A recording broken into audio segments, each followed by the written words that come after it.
Assalamualaikum warahmatullahi wabarakatuh. Topik kita pada kesempatan kali ini adalah check for pregnancy.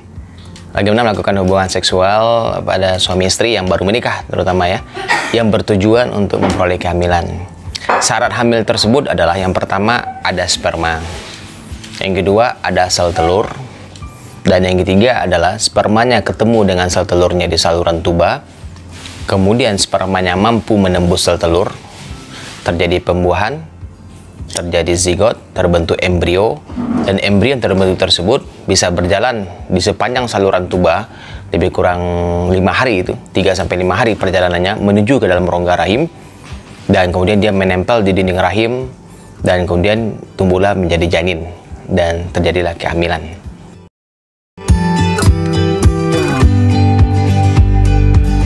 Itulah konsep dasar terjadinya kehamilan dulu ya. Kemudian kita bahas terkait dengan adanya sel telur yang matang yang bisa dibuahi, maka itu berhubungan dengan siklus haid. Siklus haid pada wanita kita bagi dua, ada siklus haid yang teratur dan tidak teratur. Definisi teratur itu adalah 24 sampai dengan 35 hari. Ya, siklus haid yang teratur maka 90% kita katakan siklus haidnya itu menghasilkan sel telur matang atau berovulasi. Sedangkan siklus haid yang tidak teratur, yang kurang 24 hari atau lebih 35 hari, maka kita katakan bahwa siklus haidnya tidak berovulasi atau tidak memproduksi sel telur matang. Sehingga bagi wanita yang siklus haidnya tidak teratur, maka sulit terjadi kehamilan karena memang dia tidak memproduksi sel telur setiap bulannya. Nggak ada yang bisa dibuahi. Sedangkan pada wanita yang siklusnya haidnya teratur, maka dia bisa memproduksi sel telur matang.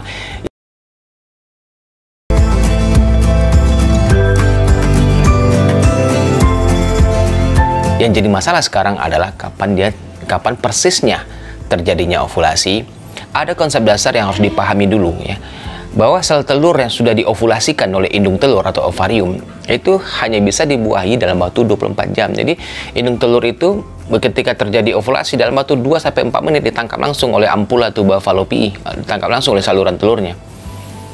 Hanya waktu 2-4 menit pasca ovulasi langsung masuk ke dalam saluran tuba. Dan dia bermukim di dalam ampula tuba falopii, dalam bagian ampula dari saluran tuba itu lebih kurang 30 jam. Dan dia menunggu selama 24 jam di sana agar ada sperma yang mendekatinya dan membuahinya. Lewat dari 24 jam, itu sel telur tersebut tidak bisa lagi dibuahi.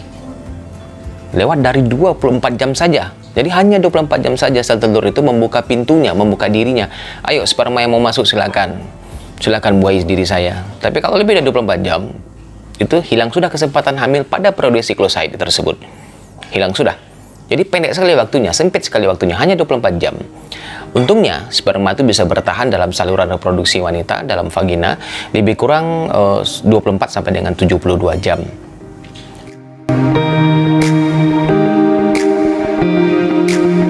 Maka bagi pasangan-pasangan yang baru menikah, seharusnya kalau dia melakukan hubungan seks secara teratur, yang dikatakan teratur itu adalah 2 sampai dengan 3 kali dalam seminggu atau per 2 hari.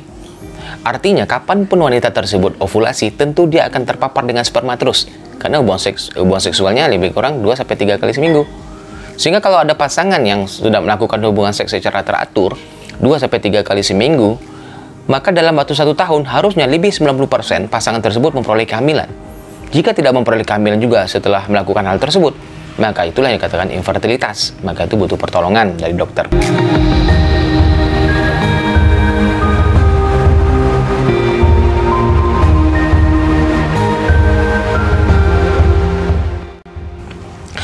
Kemudian kita lihat lagi, kapan sih persisnya ovulasi? Tidak mudah menentukan ovulasi. Secara umum, ovulasi itu terjadi lebih kurang 14 hari sebelum perkiraan haid yang akan datang. Permasalahannya kita tidak tahu persis kapan haid yang akan datang, tanggal berapanya kita nggak tahu persis tanggalnya. Sehingga sulit sekali. Sementara kita tahu sel telur hanya 24 jam pasca ovulasi bisa dibuahi. Lebih 24 jam nggak bisa dibuahi lagi. Sehingga ini sangat penting sekali untuk menentukan kapan persisnya ovulasi secara presisi. Jadi sistem kalender tidak akurat. Tidak akurat sama sekali. Kemudian bagaimana cara kita mendeteksi adanya ovulasi tersebut? Yang sistem kalender yang tidak akurat, yang cara-cara lainnya adalah dengan cara yang tersedia di pasaran sekarang adalah tes kesuburan atau ovu test yang menggunakan urin, menggunakan air kencing pagi ya.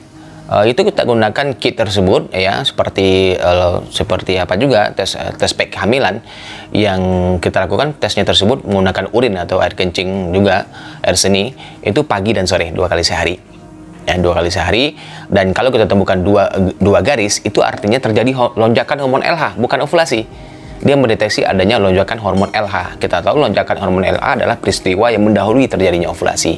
Sehingga kalau garisnya 2, maka kita bisa memprediksi lebih kurang 24-34 jam kemudian pasca ditemukan 2 garis tersebut, terjadilah ovulasi. Maka itu sedikit presisi lah, sedikit akurat dalam bentukan ovulasi. Yang lebih akurat lagi adalah dengan cara bantuan USG transvaginal.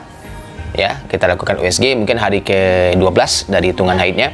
Dan kalau kita menemukan adanya folikel atau sel telur dengan diameter 20 sampai dengan 22 mm, maka itu adalah diameter folikel yang akan berovulasi. Kapan dia persisnya ovulasi belum tahu juga, kecuali kita USG setiap hari. Kita tracking, setiap hari kita USG, dari bulat ukuran folikelnya tiba-tiba dia menjadi kempes, itu artinya terjadi ovulasi. Tapi itu tidak efektif, tidak mungkin dilakukan USG setiap hari. Maka biasanya kita akan membantu dengan menyuntikkan hormon HCG rekombinan yang merupakan hormon, jadi seolah-olah kita melakukan memberikan lonjakan hormon LH artifisial secara buatan dengan menyuntikkan hormon Ovidral nama obatnya, ataupun obatnya Pregnil, pokoknya hormon HCG rekombinan yang kita suntikan itu. Maka pasca kita suntikan, kita bisa memprediksi paling tidak lebih kurang 36 jam pasca disuntikan hormon pemecah ini, maka terjadi ovulasi. Sehingga waktu ovulasinya menjadi lebih presisi, lebih tepat gitu. Ya. Jadi sederhana bukan, tapi tetap melibatkan dokter juga ya. Kita USG dulu haid kedua, kemudian USG lagi hari ke-12. Kalau ketemu folikel telur diameter di atas 20 mm, kita suntikan hormon HCG rekombinan, maka kita perkirakan ovulasinya 36 jam kemudian, baru disuruh lakukan hubungan suami istri. Jadi itulah tadi dalam menentukan ovulasi.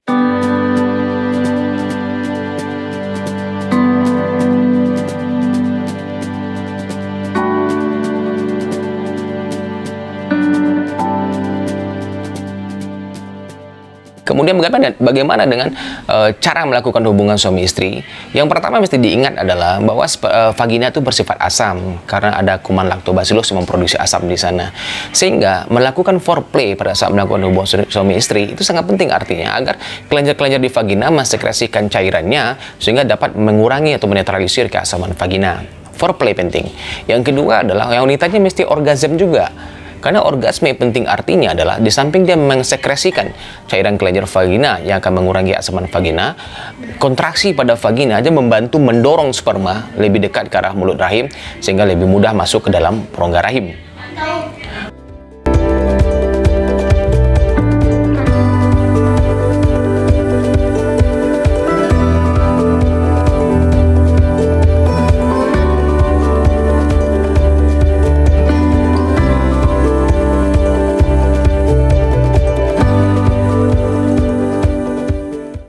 Kemudian bagaimana posisi hubungan seks yang benar untuk memperoleh kehamilan? Kalau seandainya rahimnya antefleksi itu diketahui dari USG, di mana arah belokan rahimnya ke depan, maka itu posisi yang dianjurkan posisi misionaris, itu laki-lakinya di atas. Sedangkan kalau ditemukan rahimnya tersebut retrofleksi atau arah rahimnya ke arah posterior, ke arah belakang, diketahui dari USG juga, maka posisi yang dianjurkan adalah posisi doggy style gitu. Sedangkan posisi wanita di atas itu tidak begitu dianjurkan untuk dilakukan untuk terjadinya ejakulasi. Kalau prianya ejakulasi pada saat wanitanya di atas, otomatis spermanya melawan gaya gravitasi, lebih banyak tumpah ketimbang yang bisa masuk ke dalam rongga rahim. Jadi penting adanya foreplay, penting wanitanya orgasme, posisinya bisa misionaris untuk yang uterus antefleksi, doggy style untuk yang posisi uterusnya retrofleksi.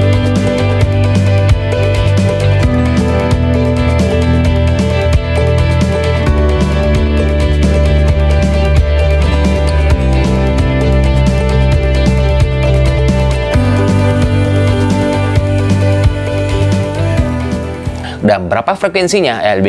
Melakukan hubungan seksual tersebut 2 sampai dengan 3 kali dalam 1 minggu atau per 2 hari.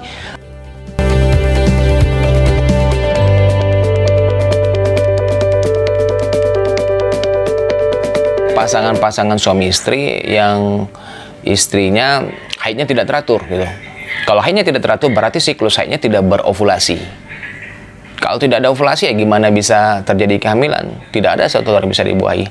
Tapi kita akan bahas khusus di video-video selanjutnya bagaimana kita meningkatkan peluang hamil pada wanita-wanita yang siklus haidnya tidak teratur. Ya, tidak teratur sehingga dia tidak bisa memproduksi sel telur matang setiap bulannya sehingga tidak ada yang bisa dibuahi. Jadi demikian ya sedikit pencerahan bagi pasangan suami istri yang baru menikah, bagaimana dia melakukan hubungan seksual agar bisa terjadi kehamilan. Jadi hubungan seksual tersebut memiliki banyak fungsi, ada fungsi rekreasi, having fun, ya. Ada juga fungsi reproduksi untuk memperoleh pregnancy, untuk memperoleh kehamilan. Dan kalau bisa mah dua-duanya bisa dipenuhi. Ada fungsi rekreasinya juga ada fungsi untuk reproduksinya, untuk memperoleh kehamilan. Tip dan triknya sudah dibahas seperti tadi di atas ya. Kemudian bagaimana kita mengetahui sperma tersebut bisa atau memiliki kemampuan untuk membuahi dengan cara diperiksa spermanya. Karena sperma itu yang kita hitung itu adalah, yang kita nilai itu adalah pertama jumlahnya. Jumlah. Karena lebih kurang 70-80% sperma itu mati dalam vagina. Hanya sedikit yang bisa mencapai saluran tuba. Maka jumlah sangat penting di sini. Yang kedua adalah motilitas gerakannya. Maka pemakaian lubrikan pada wanita yang akan melakukan hubungan seksual itu akan mengurangi motilitas daripada sperma. Motilitas itu adalah gerakan, kemampuan sperma untuk berenang cepat. Yang ketiga kita nilai adalah bentuk spermanya atau morfologinya. Keempat adalah kapasitasi, kemampuan sperma tersebut untuk menembus sel telur. Sperma tersebut butuh waktu lebih kurang 15 menit berjalan dari vagina menuju ke mulut rahim. Dari mulut rahim, kalau sperma yang bagus dia akan hanya butuh waktu 5 menit untuk sampai ke saluran tuba gitu. Maka di antara banyak sperma tersebut, maka harus ada satu sperma super yang bisa menembus sel telur untuk terjadinya kehamilan.